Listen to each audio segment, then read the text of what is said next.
Di musim dingin yang panjang di semenanjung Korea, ketika kabut turun perlahan di sepanjang perbatasan paling bersenjata di dunia, dunia memandang satu negara dengan rasa ingin tahu, sekaligus kecemasan. Negara itu adalah Korea Utara, sebuah negeri yang tertutup, penuh rahasia, tetapi memiliki salah satu kekuatan militer paling misterius di dunia. Di pusat semua itu, berdiri seorang pemimpin muda yang mewarisi negara yang dibangun dengan ideologi militeristik. Kim Jong-un. Ia naik ke tampuk kekuasaan pada tahun 2011 setelah wafatnya ayahnya, Kim Jong-il.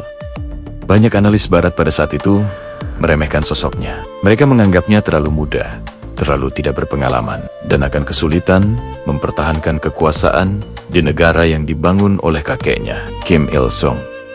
Namun yang terjadi justru sebaliknya. Dalam waktu lebih dari 1 dekade, Kim Jong-un tidak hanya mengonsolidasikan kekuasaan, tetapi juga mempercepat pembangunan militer Korea Utara hingga mencapai level yang membuat dunia kembali menoleh ke Pyongyang. Ibu kota negara itu, Pyongyang, menjadi panggung utama bagi demonstrasi kekuatan tersebut. Parade militer raksasa di alun-alun monumental seperti Kim Il-sung Square bukan sekadar seremoni, ia adalah pesan geopolitik. Setiap kendaraan tempur yang melintas, setiap rudal raksasa yang diarak di jalan-jalan ibu kota adalah simbol dari satu hal.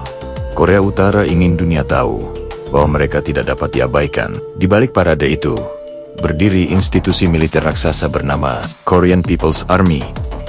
Dengan lebih dari 1 juta tentara aktif, militer Korea Utara menjadi salah satu yang terbesar di dunia. Tetapi angka saja tidak menjelaskan seluruh cerita. Sistem negara ini dibangun dengan filosofi militer sebagai inti negara. Sejak muda, warga negara Korea Utara dibesarkan dengan disiplin militer, latihan ideologi, dan kesiapan menghadapi perang. Di sepanjang perbatasan yang dikenal sebagai Korean Demilitarized Zone, dua Korea berdiri saling menatap. Di satu sisi terdapat Korea Selatan dengan teknologi militer modern dan dukungan kuat dari Amerika Serikat. Di sisi lain, Korea Utara berdiri dengan strategi berbeda. Jumlah besar pasukan, artileri dalam jumlah masif, dan kemampuan nuklir yang terus berkembang. Bagi para perencana militer Korea Utara, artileri adalah senjata utama dalam skenario perang di semenanjung Korea. Ribuan meriam ditempatkan di pegunungan dan bunker beton yang menghadap langsung ke selatan. Dari posisi tersebut, kota metropolitan terbesar Korea Selatan, Seoul, berada dalam jangkauan tembakan.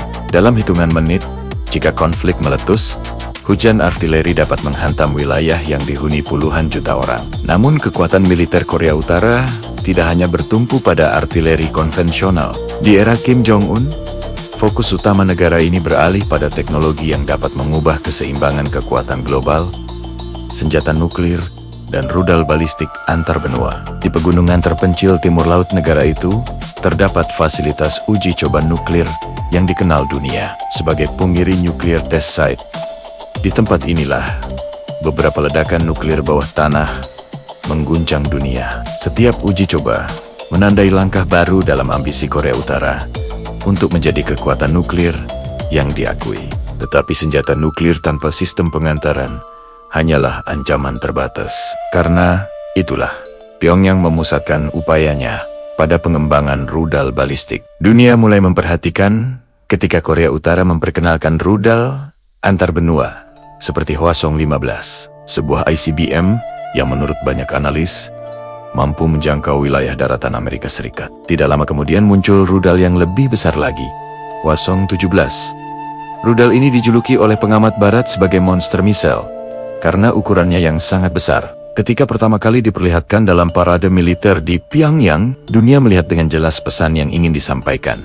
Korea Utara tidak lagi hanya memikirkan konflik regional, tetapi juga keseimbangan kekuatan global. Pengembangan tidak berhenti di situ. Generasi terbaru rudal berbahan bakar padat seperti Hwasong-18 memperlihatkan bahwa teknologi militer Korea Utara terus berkembang.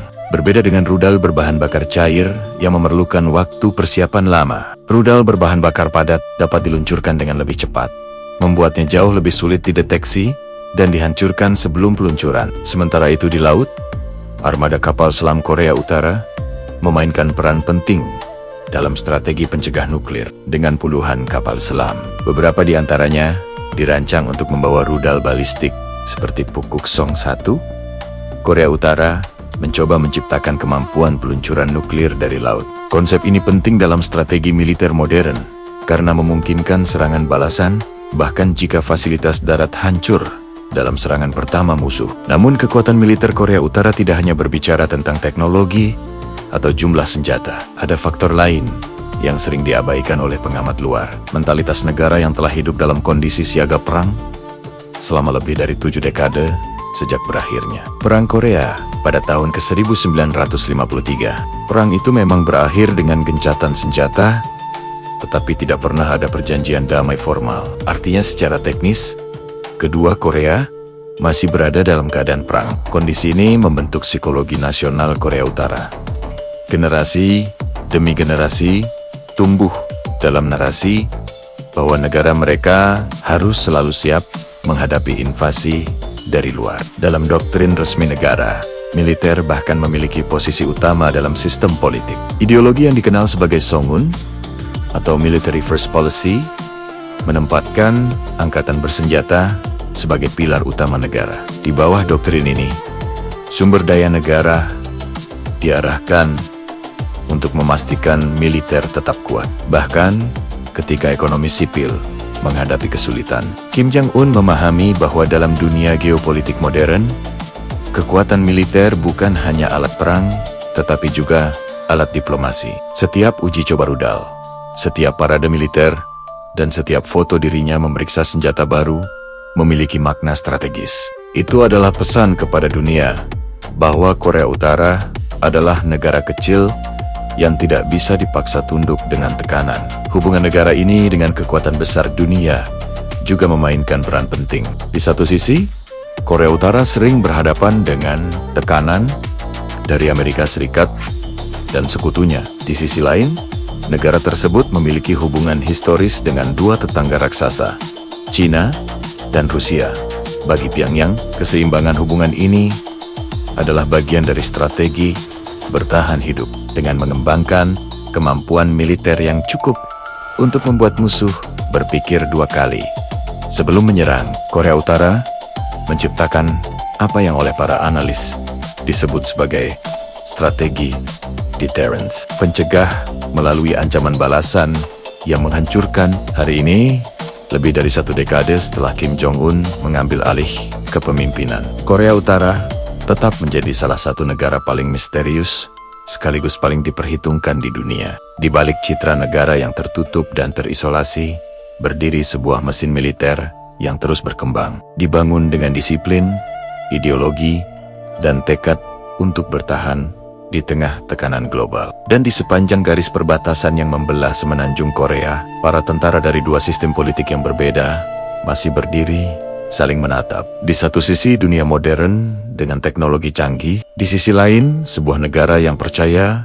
bahwa kekuatan militer adalah jaminan terakhir kedaulatannya. Selama garis itu masih ada, selama sejarah perang Korea belum benar-benar selesai, kekuatan militer Korea Utara di era Kim Jong-un akan tetap menjadi salah satu faktor paling menentukan dalam keseimbangan kekuatan di Asia Timur. Sebuah kisah tentang negara kecil yang mencoba bertahan di panggung geopolitik dunia dengan senjata strategi dan tekad yang tak pernah surut.